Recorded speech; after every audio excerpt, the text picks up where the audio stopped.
আল্লাহর এক বান্দা রোজা রাখছে, ঘরের মহিলা রোজাদার, বাচ্চাগুলো পর্যন্ত রোজা রাখলো, কিন্তু গরিব মানুষ ইফতারি করবে এইরকম কোনো আঞ্জাম নাই, আয়োজন নাই, টাকাও নাই।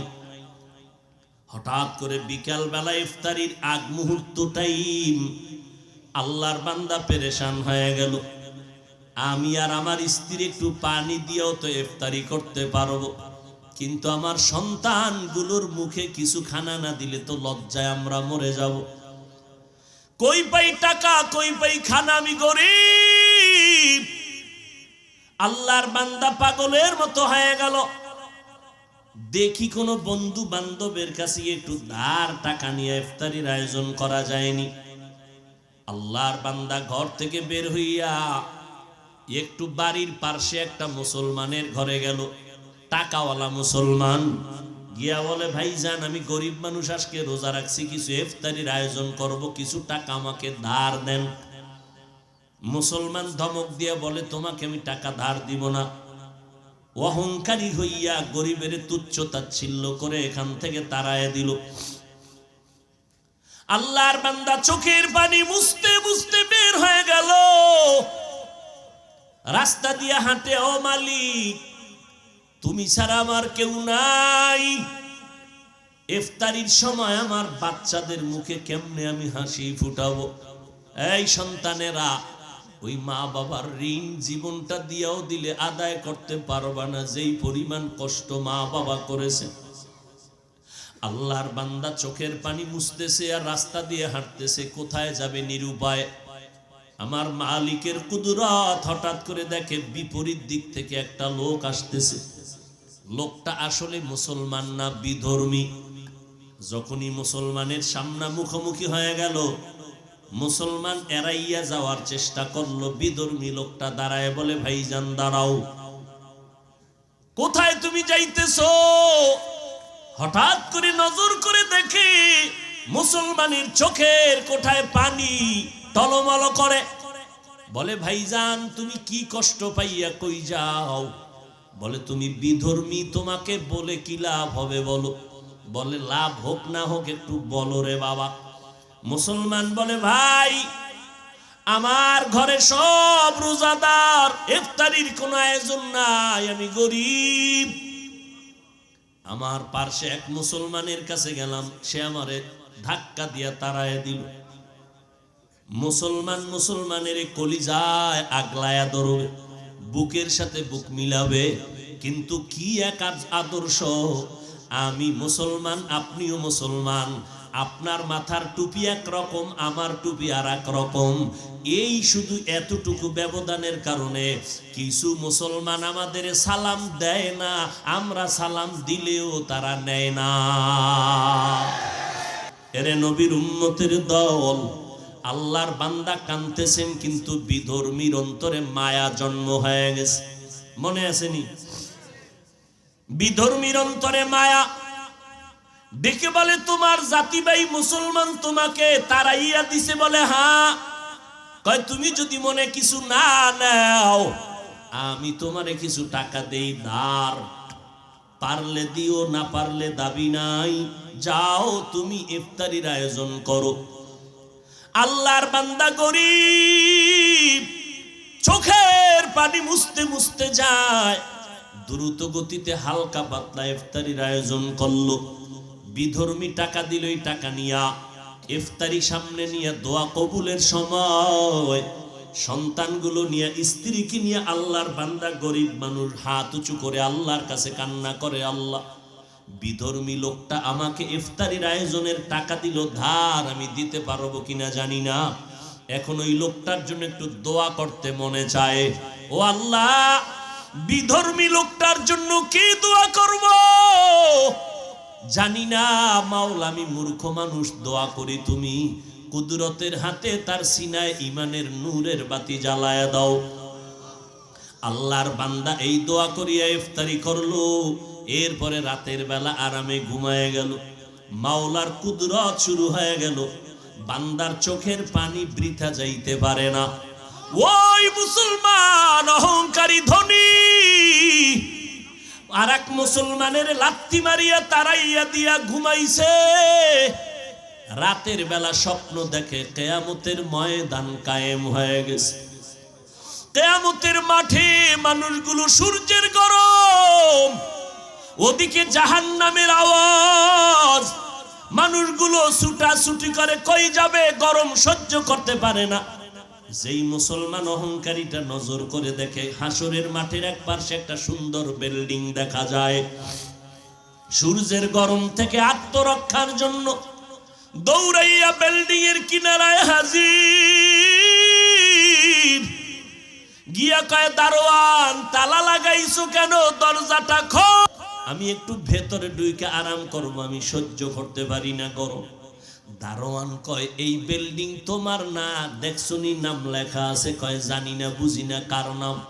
কয়, আল্লাহর পথে গরিবের যারা সাহায্য করবে তাদের জন্য এই বিল্ডিং। আল্লাহর বান্দার ঘুম ভেঙে গেছে। ঘুমের মধ্যে চোখে দেখে পানি, পাগল হয়ে গেছে। কি অপরাধ করেছি, আমার মুসলমান ভাইকে কাঁদাইছি। এইবার সকাল বেলাই হলে দৌড় দিব। সকাল হতে না হতে একটা দৌড় দিয়া মুসলমানের বাড়ির দরজায় গিয়া কয়, ভাই আমারে মাফ কইরা দে, তোর ইফতারি হইছিল নি? কয়, হইছে। কে টাকা দিছে? কয়, তোমার জানিয়া লাভ নাই। কয়, দিছে কে একটু বল? কয়, ওই এলাকার এক বিধর্মী আমারে দিছে। এইবার কয়, আমারে মাফ কর। আমি কি মাফ করবো, আমার তো ইফতারি হয়ে গেছে। ওইবার লোকটা মুসলমান অহংকারী দৌড়াইয়া গেছে বিধর্মীর ঘরে। বিধর্মীর ঘরে গিয়া কয়, ভাই আমারে বুঝি সর্বনাশ করেছ?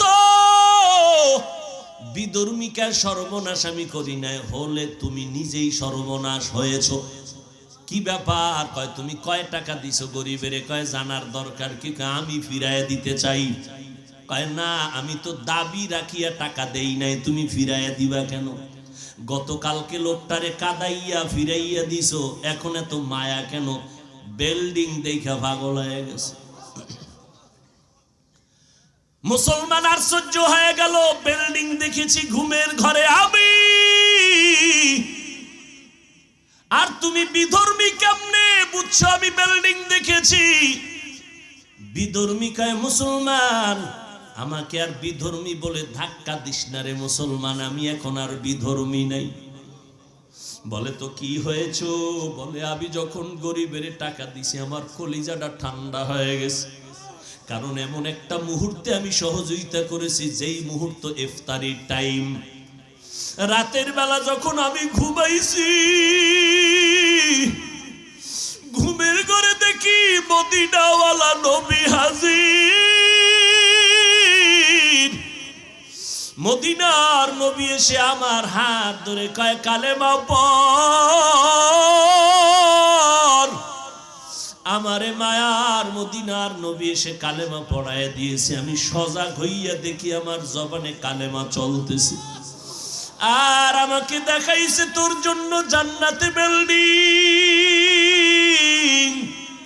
ও মদিনার নবীর আশিকের দল, একটু বালিশে মাথা লাগাইয়া চিন্তা করিও।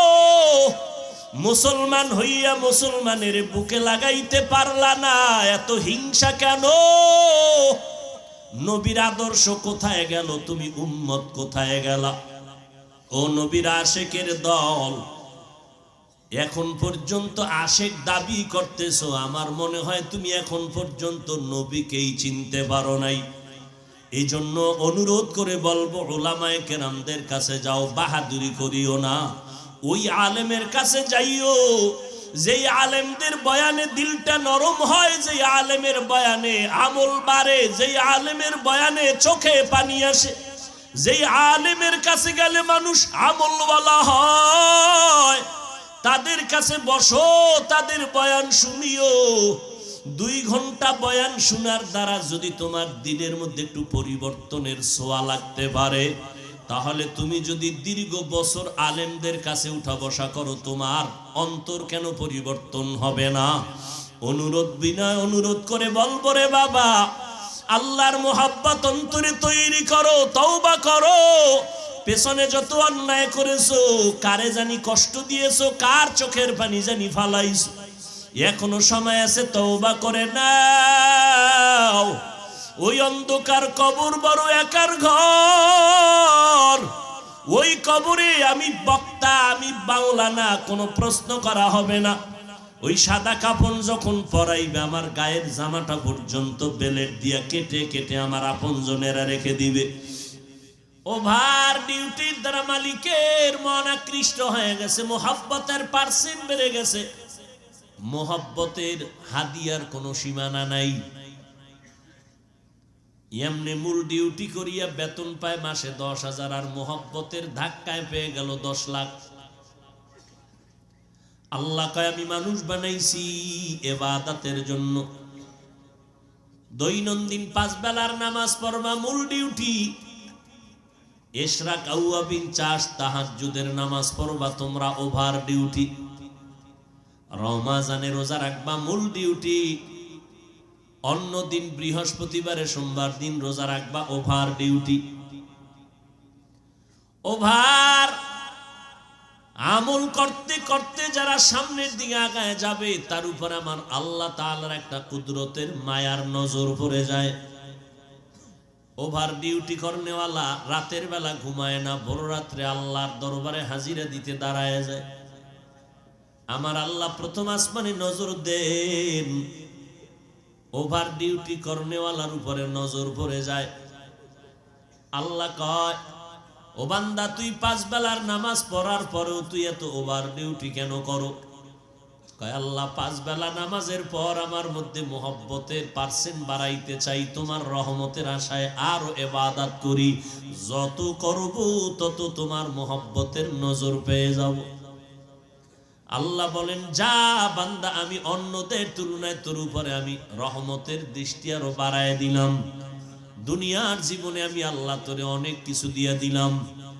এমন কিছু আল্লাহ দেন, যদিও কোটিপতি না, তবে কোটিপতিরা তার গোলাম হতে বাধ্য হয়। ইলমে রায়ে জাজু করদান বেহিসাব, খলকে রাদাদান জওয়াবে বাসওয়াব। আল্লাহ তাআলা বলেন, যারা রবের মুলাকাত চাও তোমরা নেক আমল করো।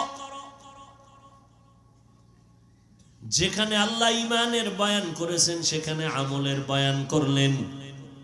ইন্নাল্লাযীনা আমানু ওয়া আমিলুস সলিহাত কানাত লাহুম জান্নাতুল ফিরদাউসি নুজুলা। আমার নবীজির কোনো গুনাহ নাই।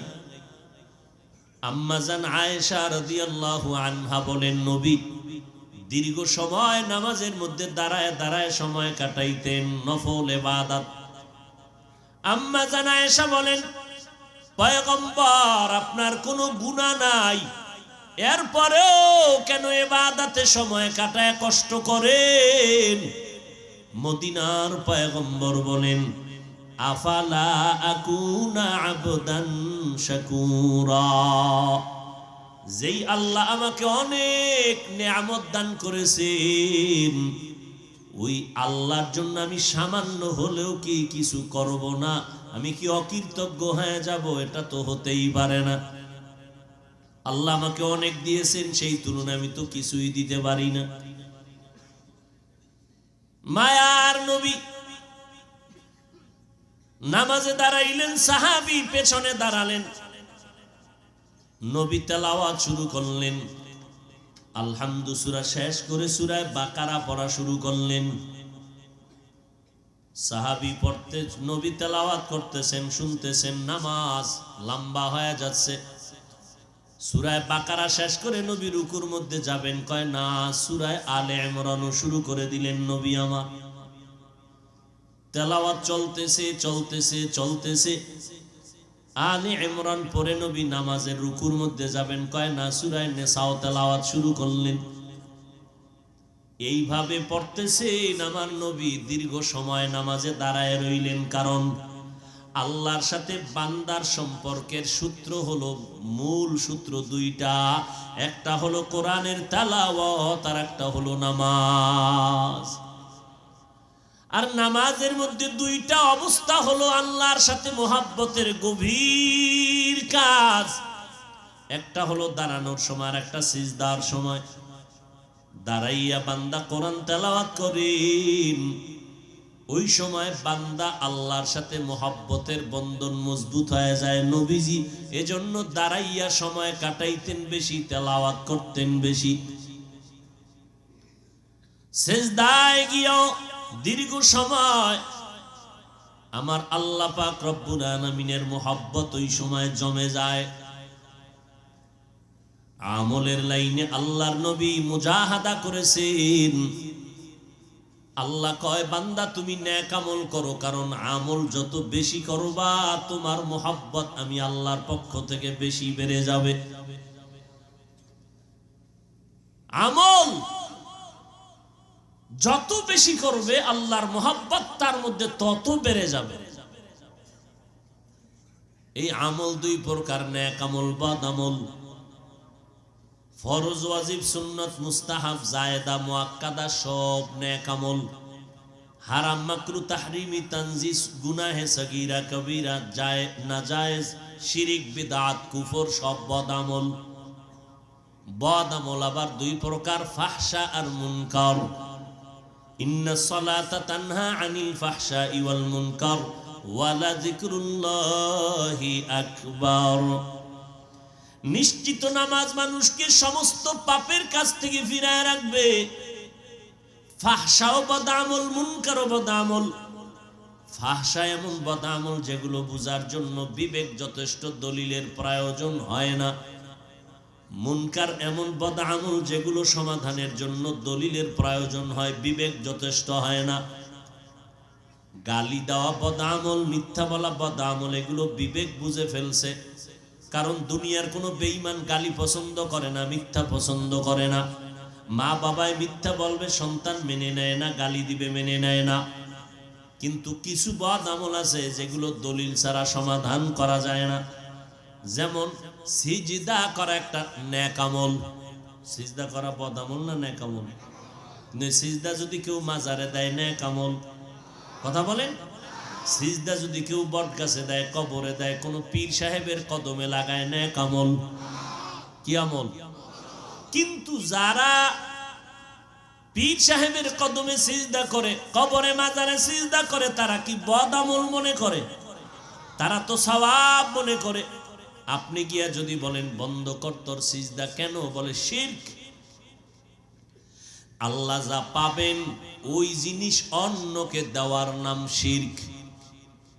আল্লাহর মতো আরেকজন আল্লাহ আছে মনে করার নাম শিরক। আল্লাহর ক্ষমতার মতো আরো কারো ক্ষমতা আছে মনে করার নাম শিরক। যারা শিরিক করবে তাদের নাম মুশরিক। মুশরিকদের জন্য আল্লাহ পাক বলেন জান্নাত হারাম। ওয়া মান ইউশরিক বিল্লাহ ফাকাদ হারামাল্লাহু আলাইহিল জান্নাহ। শিরিকের গুনাহ বড় মারাত্মক। আপনি যখন বললেন এই মাজারে সিজদা দেনওয়ালা শিরিক করে ফেলেছো, সে বলবে তুমি যে বললাম আমি শিরিক করলাম, দলিল দাও। আপনি দলিল দিলেন ইবাদতের সিজদা আল্লাহ ছাড়া অন্যকে দেওয়া হারাম। আপনার দলিল শুনে বলে থাম, দলিল আমগোদারও আছে। কি বলে? আমরা যে পীরের কদমে বা মাজারে সিজদা দেই, এটা ইবাদতের জন্য দেই না, সম্মানের জন্য দেই। সম্মান। এবার আপনি বলবেন তুমি যে সম্মানের দলিল দিলা, বললা দলিল পেশ করো, বলে নাও দলিল নাও। আল্লাহর দরবারে ফেরেশতাদেরকে আল্লাহ হুকুম করলেন উসজুদু লিআদম, আদমেরে তোমরা সিজদা করো তাজিমান। সব ফেরেশতারা আদমরে সিজদা করলো সম্মানের জন্য।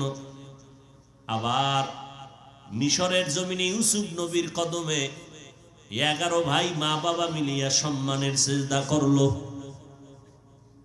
এবার আমার মতো মোল্লা তো ঠান্ডা হয়ে গেছে, ওর দলিল শুনা। আদম নবীর সিজদা করছে সম্মানের, তো পিসাবরে করলে অসুবিধা কি? অসুবিধা কি? এই আরেক জ্বালা। এখন ভালো আলেম যদি হয় তাকে ডেকে বলবে দিগায় তুমি যে দলিল দিয়েছো ফেরেশতারা আদমরে সিজদা করেছে, ইউসুফ নবীরে 11 ভাই সম্মানের সিজদা করেছে। একটু আমাকে জবাব দাও, তুমি আদম নবীর উম্মত নাকি ইউসুফ নবীর উম্মত? অবশ্যই বলবে আমি মুহাম্মদের উম্মত। এবার শুনে নাও, সম্মান বুঝি না, ইবাদত বুঝি না, যে কোনো ভাবেই হোক আল্লাহ ছাড়া কপাল দিয়ে অন্যকে সিজদা দেওয়া মুহাম্মদী শরীয়তে হারাম। এইবার তোর আকলকে ধলাই কর, একটু বল আশিকে রাসূল, আমার নবী মুহাম্মদের থেকে বড় পীর সাহেব জমিনে কেউ আসেনি? বড় মুহাদ্দিস, বড় মুফাসসির নাই? দ্বিতীয় প্রশ্ন জবাব দাও, জমিনের মধ্যে মাজারের অভাব নাই। মাজার আর মাজার, সিলেটে যাবেন মাজার, চট্টগ্রাম মাজার, বিভিন্ন মাজারে লেখা আছে পাগড়িওয়ালা জুতা চোর থেকে সাবধান। এত মাজার, চোরও বেশি, লেখা আছে পাগড়িওয়ালা জুতা চোর থেকে সাবধান। মাজার বলো চট্টগ্রামের মানুষ, আমার মদিনার নবীর মাজার শরীফ থেকে দামি মাজার কোনটা বলো? বুঝা শুনে বললেন কেন? আজমিরের মাজার, খাজা মঈনুদ্দিনের মাজার, নিজামুদ্দিন আউলিয়ার মাজার, শাহ মাখদুমের মাজার, শাহ আমানতের মাজার, ইব্রাহিম নবীর মাজার। আমরা প্রথম কথায় একমত হয়ে গেলাম, আমার নবীর মতো বড় কোনো পীর গোটা দুনিয়াতে, সবাই একমত। দুই নাম্বার কথায় আমরা একমত হয়ে গেলাম, জমিনের মধ্যে আমার নবীজির মাজার মোবারক থেকে দামি কোনো মাজার নাই। বলেন এই জমিনে দরবার শরীফ আছে না নাই? মদিনার দরবার থেকে দামি দরবার কোনটা? নাই। বুঝে শুনে বলছেন তো? আমার নবীর মদিনার দরবার থেকে দামি কোনো দরবার জমিনে নাই। এই তিনটা কথা একমত হইয়া এবার বলো, আমার নবীর মাজার, আমার নবীর দরবারের মধ্যে কি পরিমাণ সেজদা চলে? মাজারে সেজদা দিলে যদি আল্লাহ খুশি হয়, তাহলে শ্রেষ্ঠ মাজার আমার নবীর মাজার, সেখানে প্রথম সেজদাটা দাও, তারপরে অন্যকে দাও। মাজারে মোমবাতি জ্বালাইলে যদি আল্লাহ খুশি হয়, বড় একটা মোমবাতি জ্বালাইয়া বানাইয়া বিমান ভাড়া করে মদিনার রওজায় গিয়া আগে মোমটা জ্বালাও। মাজার দরবারে গরু কাটবা, উট কাটবা, দুম্বা কাটবা যদি বরকত মনে করো, তাহলে মদিনার দরবারে আগে দুম্বা কেটে খাওয়াও। জাতি বলো মদিনার নবীর দরবারে আর মাজারে সেজদা চলেনি, মোমবাতি জ্বলেনি। দুনিয়ার মাজারে আর আল্লাহর নবীর মাজারে আর দরবার শরীফে যা কিছু চলে না, সেজদা চলে না, মাজারে মোমবাতি জ্বলে না। নবীর মাজারে নবীর দরবারে যা চলবে না, দুনিয়ার অন্য কোন দরবারে আর মাজারেও তা চলতে দেওয়া হবে না। এটা কি নবীর বিরুদ্ধে বললাম? আল্লাহ হেদায়েত দান করুন। বড় আফসোস, মানুষ নফসের গোলামি হয়ে গেছে, দাবি করে আশিকে রাসূল। ভাইরা আমার, রাহমাতুল লিল আলামিন, কেমন রহমতের নবী আমার। আল্লাহ পাক রব্বুল আলামিন বলেন, ও দুনিয়ার মানুষ, রবের সাথে যদি মোলাকাত করতে চাও তো নেক আমলের মাধ্যমে তুমি অগ্রসর হও, তবে সাবধান, শিরিকের গুনায় লিপ্ত হবা না। আর আল্লাহর দরবারে আমলটা আমলের মতো করবা, যে আমলটা আল্লাহর কাছে গ্রহণযোগ্য হয়। আল্লাহর দরবারে আমলটা গ্রহণ হওয়ার জন্য একটা লাগবে প্রতিরোধক, আর একটা থাকতে হবে প্রতিষেধক। 100% প্রতিষেধক লাগবে, না হয় আমল কবুল হবে না। 100% প্রতিষেধকের নাম হলো ইখলাস, আর প্রতিরোধকের নাম হলো শিরিক। আল্লাহর কাছে আমলটা কবুল হওয়ার জন্য বান্দা ইখলাস থাকতে হবে, শিরিকের গন্ধ থাকা যাবে না। অল্প আমলও যদি করো নাজাতের জন্য যথেষ্ট হবে। যদি খালেসান লিওয়াজহিল্লাহি তাআলা, আমার আমল আমার কাজ যদি একমাত্র আল্লাহর জন্যই হয়। সব আমল কার জন্য? আল্লাহর জন্য, মানে আল্লাহর সন্তুষ্টির জন্য। আমার আমল দ্বারা কে খুশি হবেন? আল্লাহ। আর আল্লাহ বান্দার আমলের দ্বারা তখনই খুশি হবেন যে আমলটা রসুলের তরিকায় হয়। কার তরিকায়? পৃথিবীর আর কারো তরিকা মানা যাবে না, একমাত্র মদিনার নবীর তরিকায় বান্দা আমল করো। মদিনাওয়ালা নবীর তরিকা এত সুন্দর, জমিনের মধ্যে যত আদর্শ আর তরিকা সবগুলো নাপাক, একমাত্র মদিনাওয়ালা নবীর তরিকাই হলো আদর্শ, হলো পাক। দুনিয়ার মানুষের আদর্শ নাপাক কেন? কয় মানুষটাই নাপাক, জিহ্বা নাপাক, অন্তর নাপাক, দিমাগ নাপাক। মদিনার নবীর আদর্শ কেন পাক? কারণ আমার নবী পাক। কেমন পাক আমার নবী? 63 বছর হায়াতে আমার নবী জিন্দেগিতে ভুলেও একটা মিথ্যা কথা বলেন নাই। এমন একজন নেতার নাম কও যে জীবনে মিথ্যা কথা বলে নাই? জীবননি।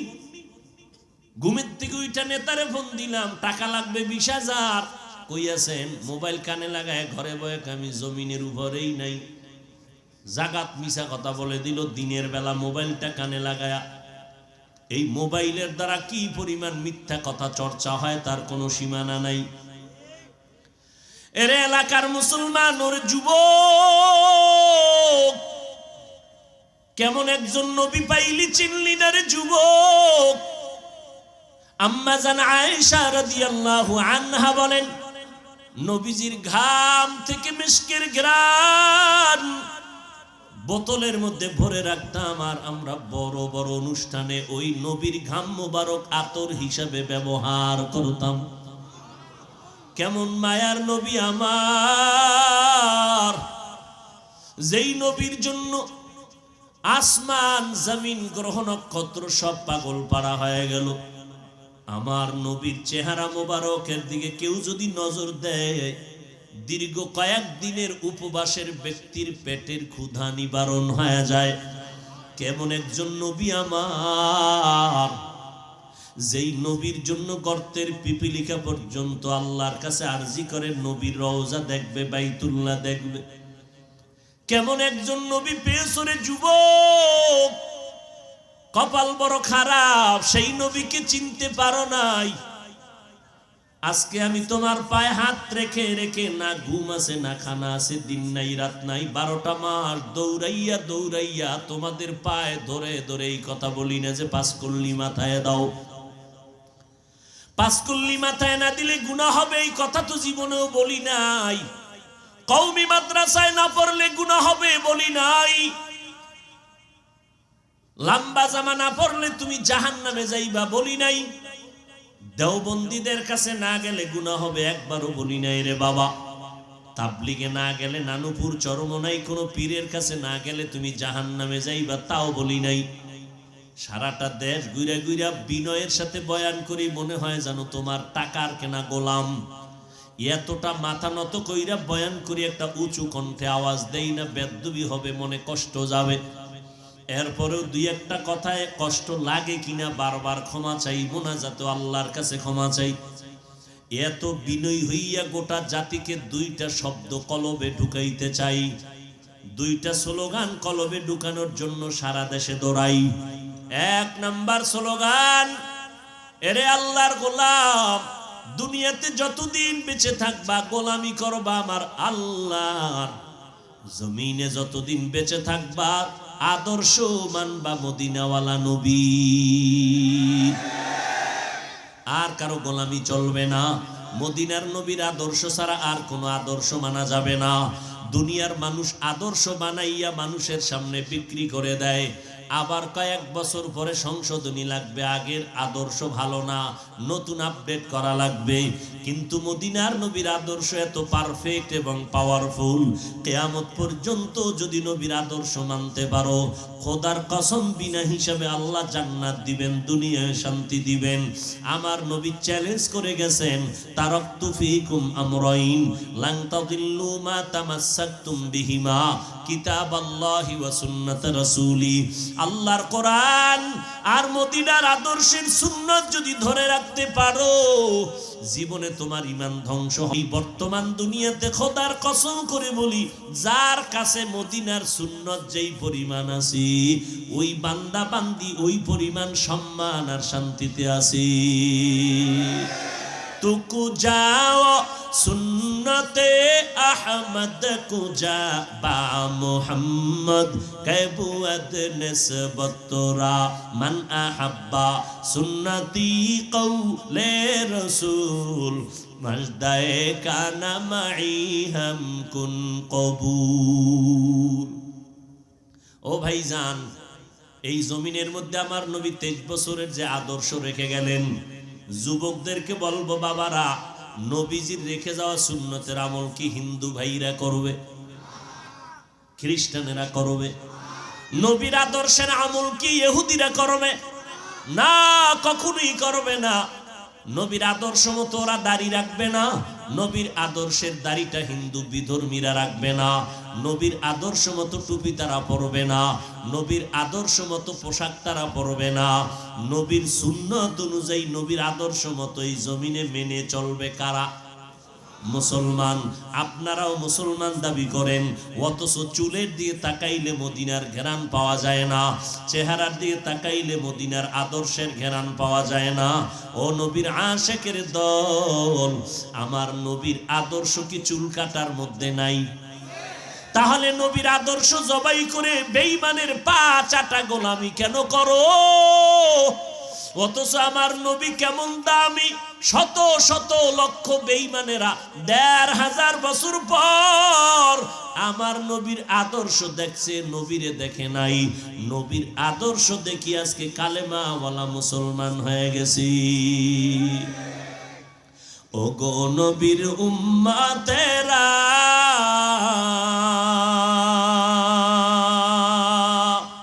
হয়ে আজি দিশাহারা,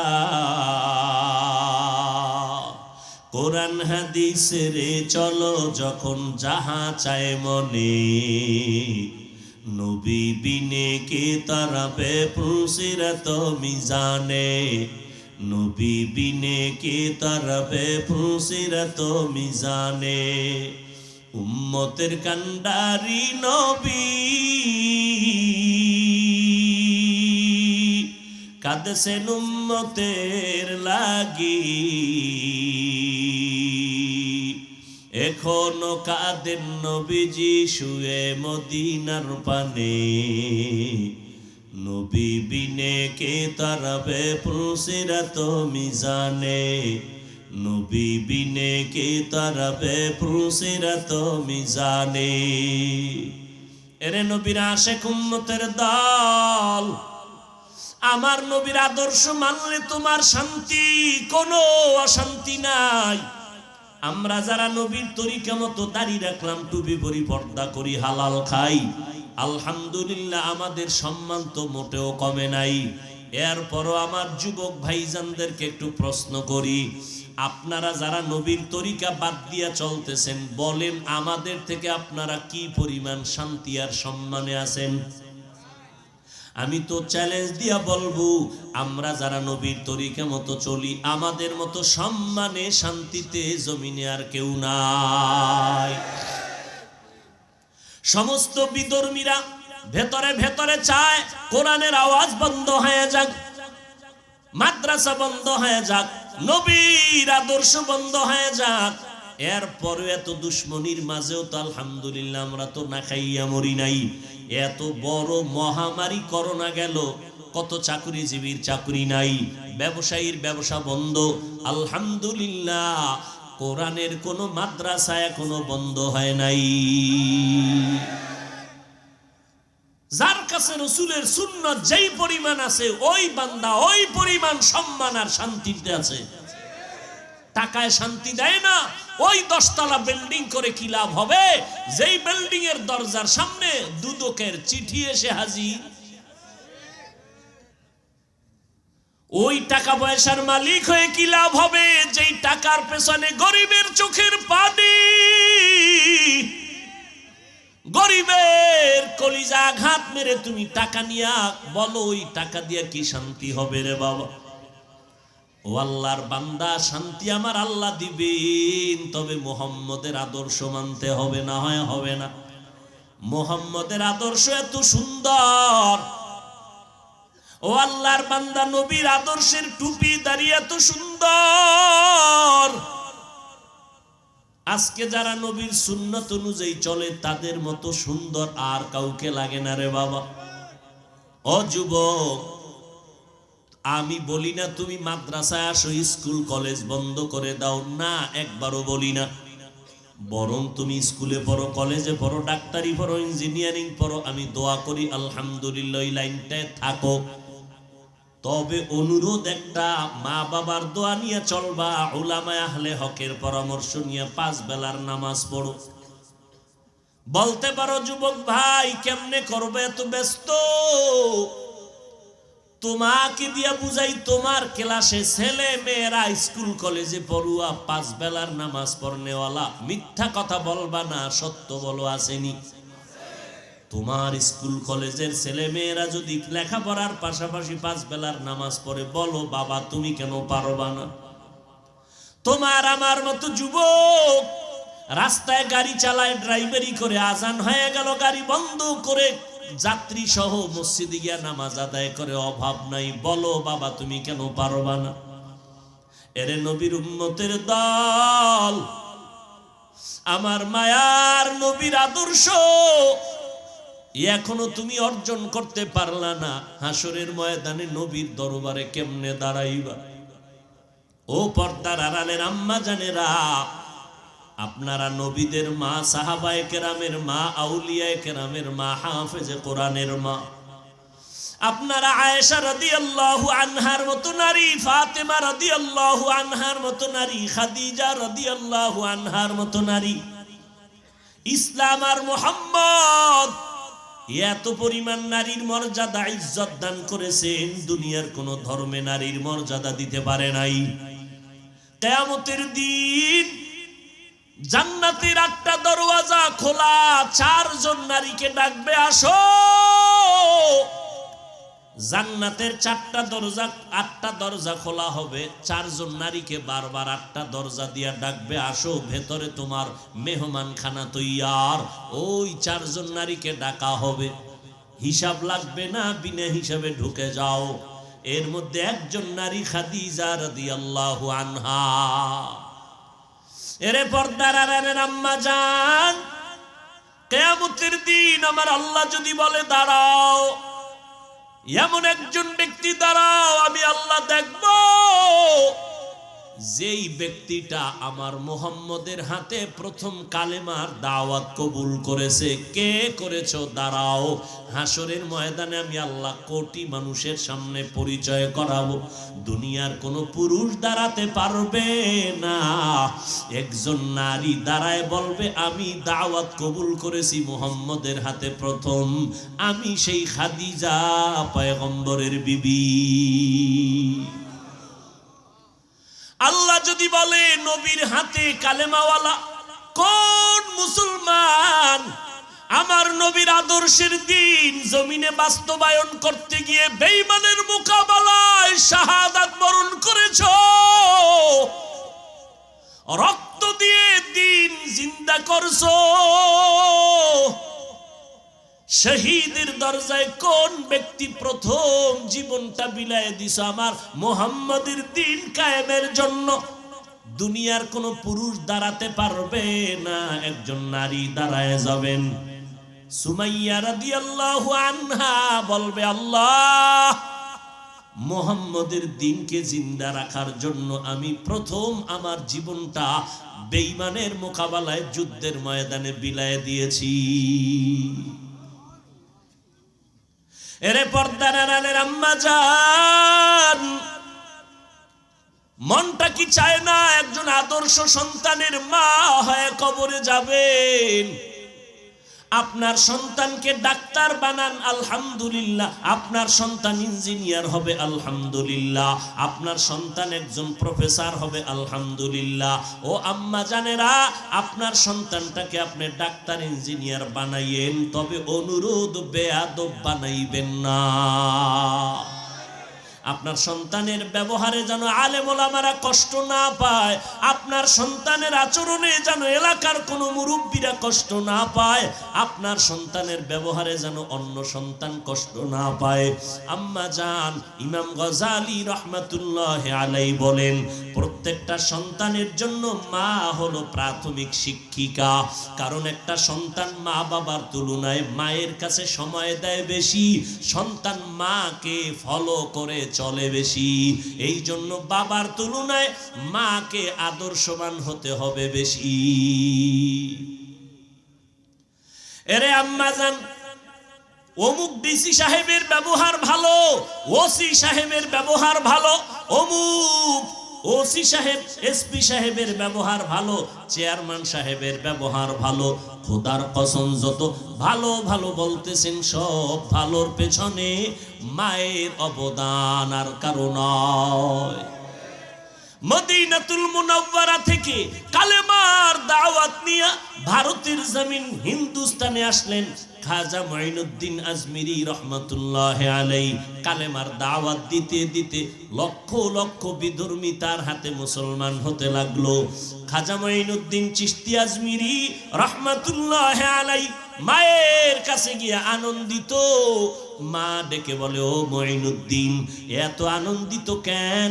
বলে, আম্মা জান, আজকে এই ভারতবর্ষে কালেমার দাওয়াত দেওয়ার কারণে বহু লক্ষ লক্ষ বিধর্মী আমার হাতে কালেমা পড়েছে।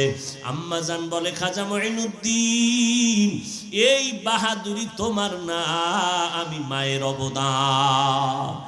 মুঈনুদ্দিন বলে, আম্মা জান, কি আপনার অবদান?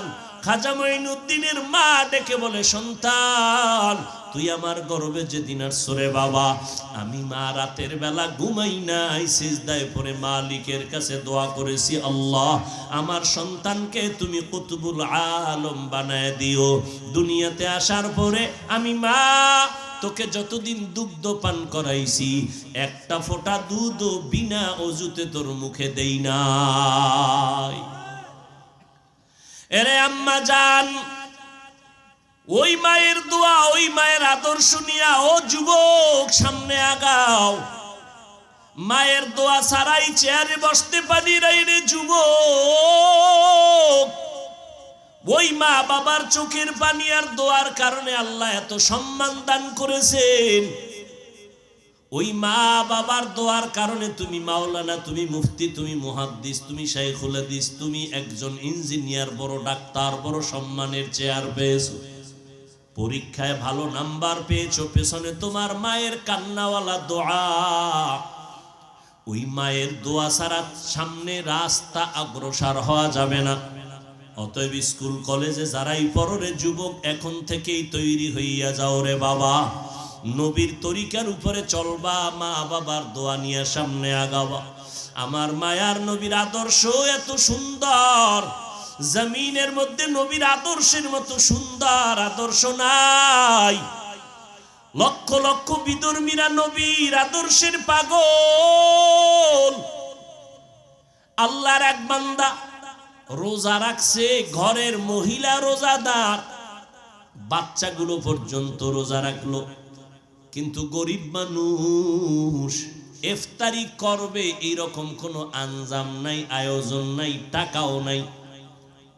হঠাৎ করে বিকাল বেলা ইফতারির আগ মুহূর্ত টাইম, আল্লাহর বান্দা পেরেশান হয়ে গেল, আমি আর আমার স্ত্রী একটু পানি দিয়েও তো ইফতারি করতে পারবো, কিন্তু আমার সন্তানগুলোর মুখে কিছু খানা না দিলে তো লজ্জায় আমরা মরে যাব।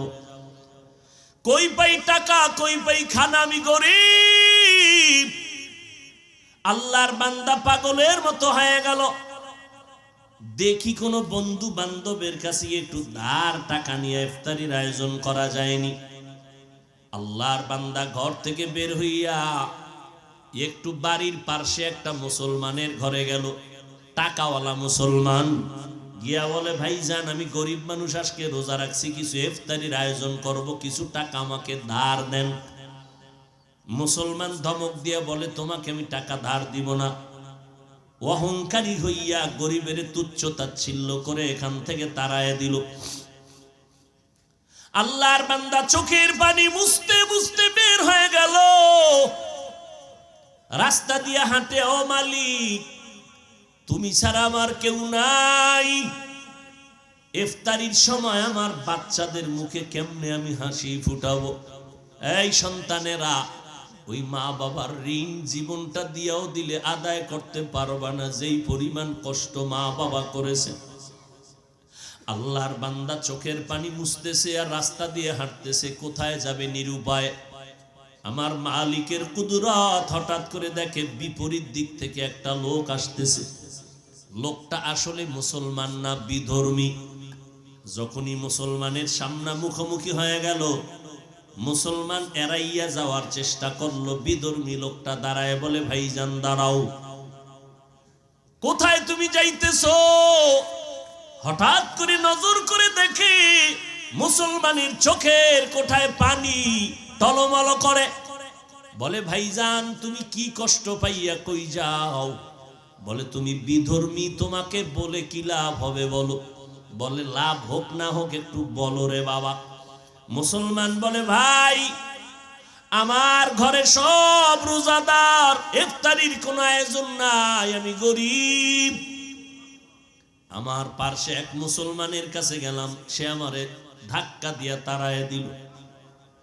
মুসলমান মুসলমানের কলিজায় আগলায়া ধরবে, বুকের সাথে বুক মিলাবে।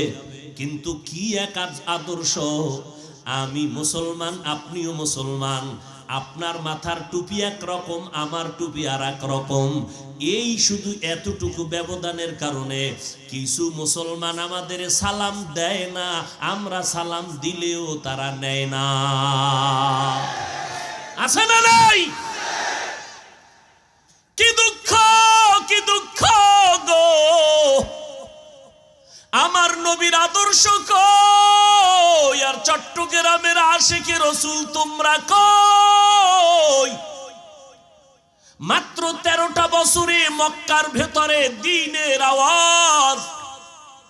নবী জীবনে গালি দেয় না। আমার নবীর সুন্দর ব্যবহারে বেঈমানেরা দলে দলে মুসলমান হয়ে গেছে।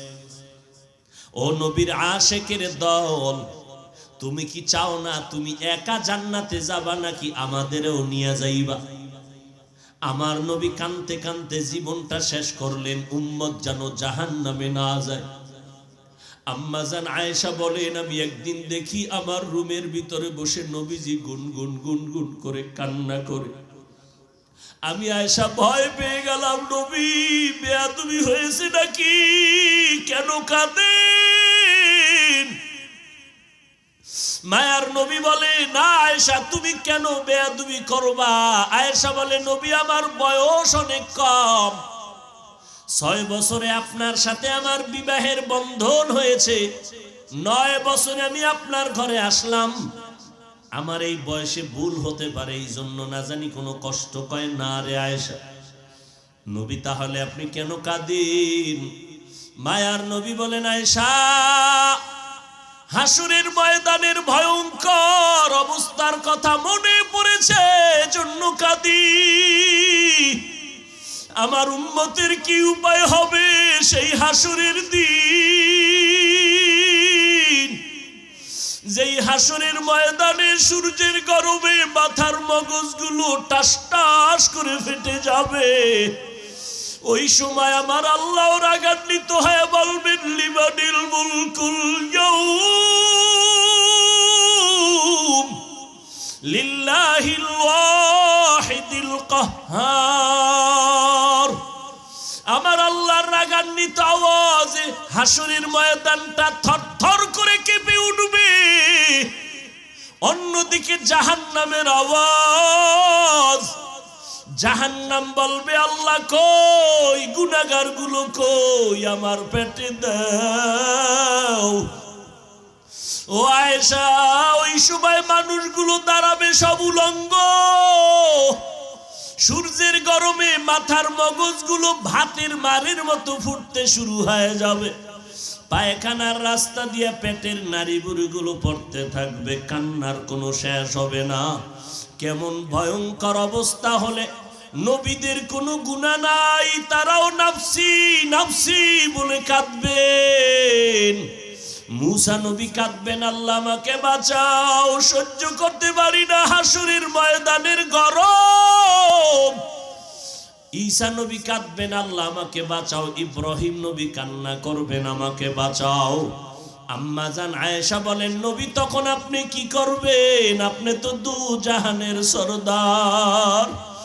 মায়ার নবী কাঁদেন আর বলেন, আয়েশা ওই মুসিবতের সময় আমি মাকামে মাহমুদে সিজদায় পড়ে কাঁদবো আর বলবো, আল্লাহ আমার উম্মতের বাঁচাও, আমার একটা উম্মত যেন জাহান্নামে না যায়, আমি মদিনার নবী জান্নাতে যাব না, উম্মতের বাঁচাও বাঁচাও। আমি নবী উম্মতের জন্য কান্না করব। ও চট্টগ্রামের আশিকি রাসূলের দল, তোমার আদর্শ মদিনার নবীর মোহাব্বতের আদর্শ কই? একটা মানুষের গালি দেওয়ার গুণটা পাইলা রে বাবা, সালাম দেওয়ার গুণটা কি অর্জন করতে পারলা না? একটা বান্দাকে লাথি মারিয়া তাড়াইয়া দেওয়ার গুণটা অর্জন করেছো, বুকে লাগাবার গুণটা কি অর্জন করতে পারলা না? যেই লোকটা বুঝে না তারে হাতে পায়ে ধইরা বুঝাবা, এটাই তো নবীর আদর্শ। যেই লোকটা দাড়ি রাখে না তাকে তুমি দাড়িওয়ালা বানানোর জন্য তুমি পকেটের টাকা ব্যয় করিয়া মায়ার আদর দিয়া বুঝাইবা, এটাই তো নবীর আদর্শ। বলো বাবা, তুমি কোন নবীর দরবারে গিয়া গালাগালি শিখছো? বলো রে বাবা। আজকে তুমি ভাগ করতেছো, আমি এক দল করি, তুমি আর এক দল করো, অথচ চিন্তা করে দেখছো নি রে বাবা?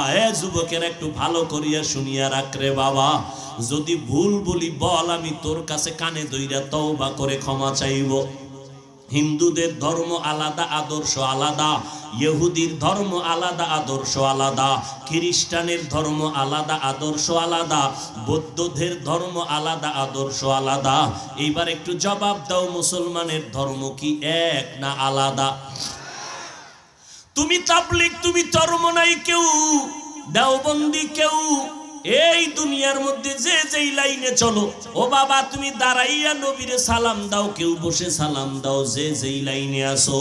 বলো বাবা তুমি মুসলমান কিনা? যদি বলো হা, তাহলে তুমি আলাদা কেন পাঠ করতেছো? তোমার আল্লাহ আমার আল্লাহ এক, তোমার নবী আমার নবী এক, তোমার কোরআন আমার কোরআন এক, তোমার ধর্ম আমার ধর্ম এক, তুমি আমি দুনিয়াতে আসছিও এক, তোমার কাবা আমার কাবা এক, দুনিয়ার থেকে যেদিন বিদায় হয়ে যাব সিস্টেমও হবে এক, তোমার আমার তিনটা কাফন হবে, কালার হবে এক, কে সুন্নি, কে ওয়াহাবি, কে চরমনাই, কে তাবলীগ, কে আওয়ামী লীগ, কে বিএনপি, কে ধনী, কে গরিব।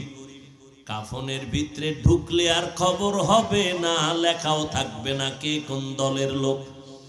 তিনটা সাদা কাফন, জানাজার সিস্টেম হবে এক, কবরের সাইজও হবে এক, ওই কবরে রাখার পরে সবাইকে প্রশ্ন করবে তিনটা, তাও এক। তুমি হিন্দু না মুসলমান, নাকি তুমি তাবলীগওয়ালা না চরমনাই, না তুমি পাঁচকল্লি না গোলটুপি, না সবুজ না সাদা, কোনো ভেদাভেদ নাই। কবরের ফেরেশতা তিনটা প্রশ্ন সবার বেলায় করবে, রবের পরিচয় দাও, ধর্মের পরিচয় দাও, রাহমাতুল লিল আলামিনের পরিচয় দাও। এই তিনটা প্রশ্নের জবাব যারা দিতে পারবে, তোমার আমার মায়ার নবী বলেন তার কবর হবে রওজাতুম মির রিয়াজিল জান্নাহ। আর এই তিনটা প্রশ্নের জবাব যদি দিতে না পারো, তার কবর হবে হুফরাতুম মিন হুফারিন নার। ও আল্লাহর বান্দা, আমার নবীর আদর্শ কেন এখনো অন্তরে ঢুকাইতে পারো নাই? আমার নবীরে গালি দিত, নবী তার কাছে বেশি যাইতেন, নবী তার জন্য বেশি বেশি দোয়া করতেন। আজকে তুমি আমারে গালি দিলে 13 বার, বলো আল্লাহর কাছে হেদায়েতের দোয়া করছো কয়বার? গালি দিয়েছ শত শতবার, বলো তাহাজ্জুদ পড়িয়া মাওলার কাছে হেদায়েতের দোয়া করেছো কয়বার? কই নবীর আশিক? তোমার মতো বান্দা নামাজ বাদ দিয়া, দাড়ি বাদ দিয়া, পর্দা বাদ দিয়া যদি মাওলার নবীর সুপারিশ পাও, তাহলে দাড়ি কামানেওয়ালাদের আর অপরাধটা কি হবে? এরে নবীর উম্মতের দল, আল্লাহর বান্দা কাঁদতেছেন, কিন্তু বিধর্মীর অন্তরে মায়া জন্ম হয়ে গেছে। মনে আসেনি? বিধর্মীর অন্তরে মায়া। ডেকে বলে তোমার জাতি ভাই মুসলমান তোমাকে তারাইয়া দিছে, বলে হ্যাঁ। কয় তুমি যদি মনে কিছু না নাও, আমি তোমারে কিছু টাকা দেই ধার, পারলে দিও, না পারলে দাবি নাই, যাও তুমি ইফতারির আয়োজন করো।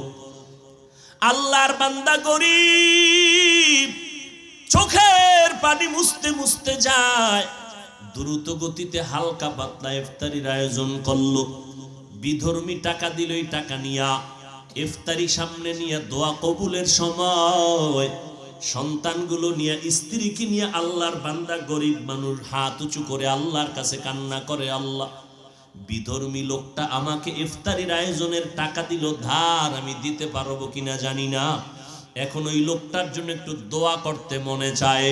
ও আল্লাহ, বিধর্মী লোকটার জন্য কি দোয়া করব জানি না মাওলা, আমি মূর্খ মানুষ, দোয়া করি তুমি কুদরতের হাতে তার সিনায় ইমানের নূরের বাতি জ্বালায়া দাও।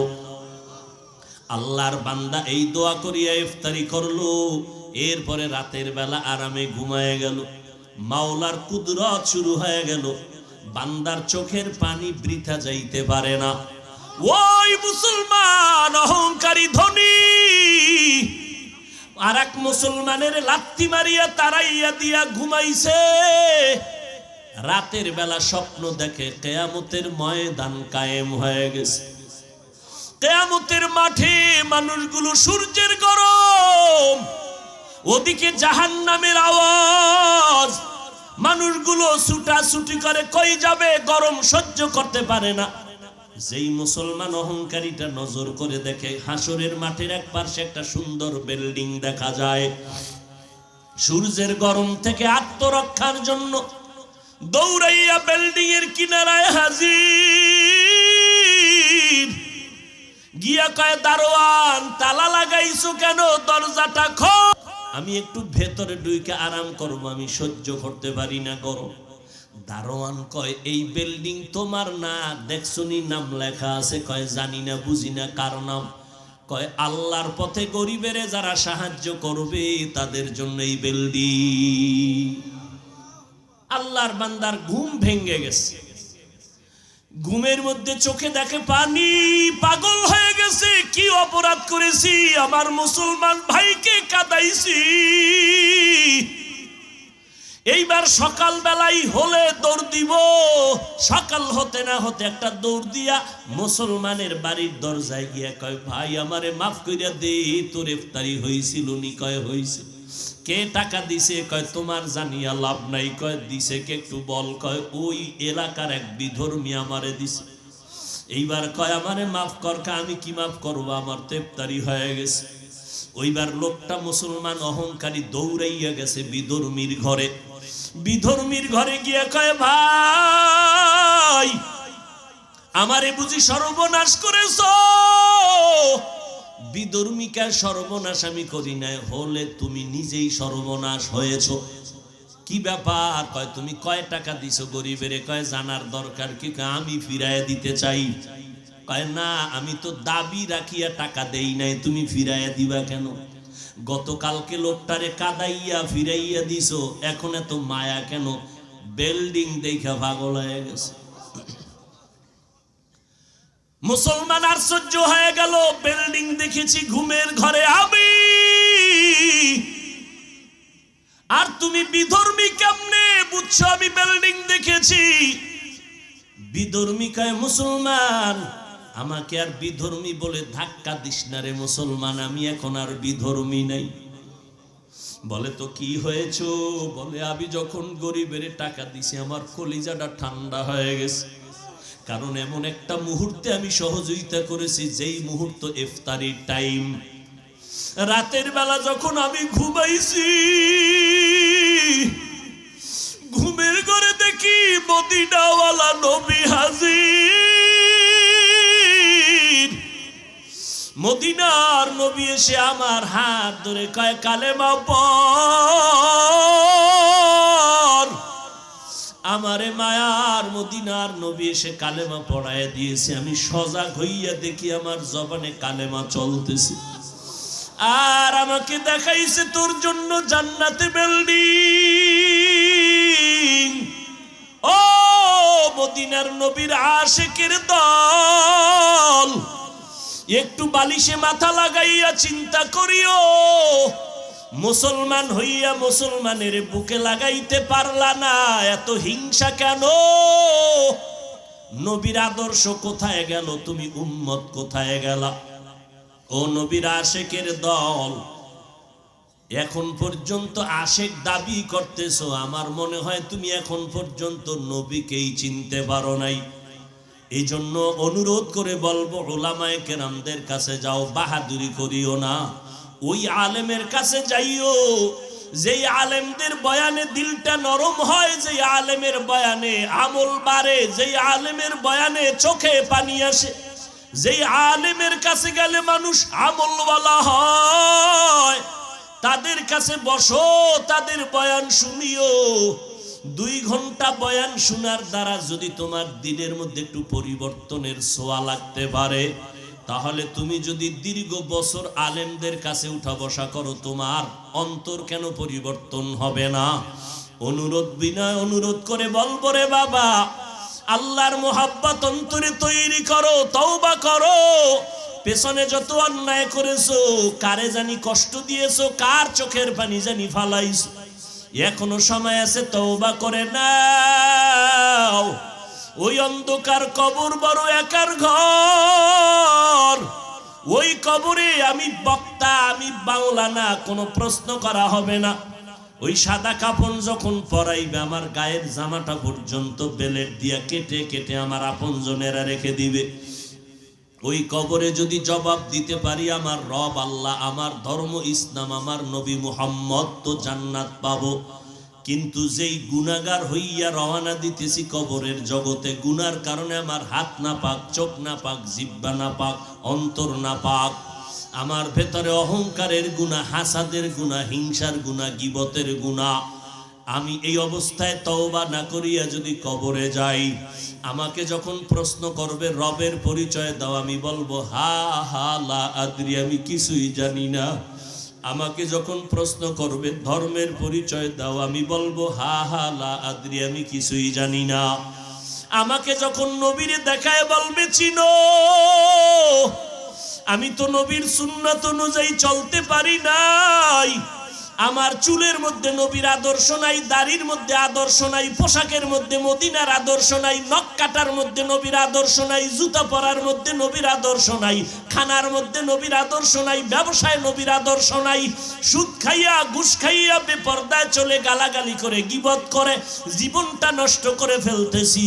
এই অবস্থায় কবরে গেলে নবীরে দেখিয়ে তো বলবো হা হা লা আদ্রি, আমি কিছুই জানি না। আল্লাহর নবী বলেন সাথে সাথে আমার আল্লাহ অর্ডার দিবে, গাইবি আওয়াজ দিয়া বলবে ফেরেশতারা, এই নাফরমানের জিজ্ঞাসা করার দরকার নাই, ওকে ধর। এই নাফরমানের দুনিয়াতে আমি আল্লাহ কম সুযোগ দেই নাই। আমার দেওয়া পানি, আমার দেওয়া বাতাস, আমার দেওয়া সূর্যের আলো, চাঁদের আলো, আমার দেওয়া গাছের ফল, জমিনের ফসল, নদীর মাছ খাইয়া একবারও আলহামদুলিল্লাহ বলে নাই। আলেম ওলামারা পায়ে ধরে ধরে নামাজের কথা বলতে, এক ওয়াক্ত নামাজ পড়ে নাই, বরং বিরোধিতা করেছে। এখন আর দেরি না করিয়া এই নাফরমানের কবরে জাহান্নামের বিছানাটা দাও। জাহান্নামের সাথে রাস্তা বানায় দাও। আল্লাহর নবী বলেন, আল্লাহ রাগান্বিত হইয়া শেষবারে বলবে, কবরের মাটি এই গুনাহগারের দুই পার্শ্ব থেকে জোরে জোরে চাপ দাও। ও আল্লাহর বান্দার, একটা মশার কামড় সইতে পারি না, দুনিয়ার গরম সইতে পারি না, কবরের মাটির চাপ কেমনে সহ্য করবারে বাবা। ও যুবকেরা, পায়ে হাত রেখে বলি, স্কুলে পড়ো, কলেজে পড়ো, চাকরি করো, বাধা নাই, নামাজটা ছাড়িও না, মা বাবার সাথে বেয়াদবি করবা না, ওলামায়ে কেরামের বিরোধিতা করে গুনাহগার হবা না, একে অপরের আপন বানাইয়া দোয়া নিয়া চলো, মুসলমান মুসলমান ভাই ভাই হইয়া চলো, হিংসা অন্তর থেকে দূর করে দাও। পেছনে যদি অপরাধ করিয়েই থাকো, আজকে থেকে তওবা করো, আর নামাজ ছাড়বা না। আমার মাওলাকে মন দিয়া মনে মনে তওবা করো আর ডাকো, হে মালিক, এই ময়দানে মনে হয় আমার মতো গুনাহগার কেউ নাই, আমারে কত সম্মানের চেয়ার দিয়া বসাইছে, যদি জানতো আমি কত বড় গুনাহগার, আমাকে কেউ চেয়ারে বসাইতো না। আমার মা, আমার বাবা, আমার স্ত্রী যদি জানতো আমি কত বড় অপরাধী, আমারে আর আপন বলে মোহাব্বত করতো না। আল্লাহ কয়, আমি তোর গুনার খবর জানিয়াও তোর সম্মানের চেয়ার থেকে আমি ফালাইয়া দেই নাই, আমি জানার পরেও গুনার কারণে রাগ করিয়া পানি মাছ বন্ধ করি নাই, খানা বন্ধ করি নাই। ও আল্লাহর কাছে ক্ষমা চাও আর বলো, হে দয়ার মালিক, এই ময়দানে তোমার কত আশিকেরা হাজির, আয় আল্লাহ মেহেরবানি করে জীবনে তওবার নিয়ত করলাম, আর গুনাহ করব না, বেপরদায় চলবো না, দাড়ি কাটবো না, মা বাবারে কষ্ট দিব না, ওলামায়ে কেরামের বিরোধিতা করব না, নবীর সুন্নাত অনুযায়ী চলবো, দাড়ি রাখবো, টুপি পরবো, নবীর আদর্শের পোশাক পরবো, নবীর সুন্নাত অনুযায়ী চলবো, আর নবীর সুন্নতের বিরুদ্ধে যাব না।